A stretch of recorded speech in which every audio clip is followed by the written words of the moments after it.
first thing that I looked at is what the numbers actually look like right now compared to what I told you a year ago.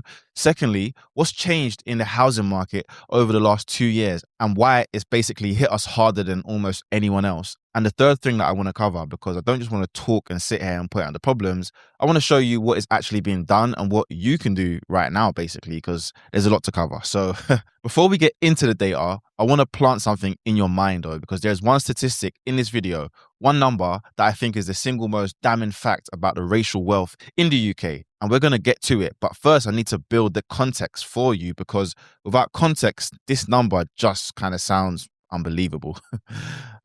Last time I sat here, the facts and figures that I gave you were from around 2016 to 2018. There was some historical context as well. I did reference recent data, but there's data from 2025. And this time, a lot of the data has come from the government itself, and it was pulled from the English Housing Survey.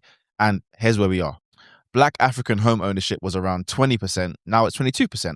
Black Caribbean home ownership was around 30%, now it's 31%. White households, 68%, now it's 70%. So yes, technically, our numbers went up slightly. But the problem is, the gap didn't actually close. White households rose at roughly the same pace as we did, which means that we are still about 48 percentage points behind. Nearly half a century of difference on paper.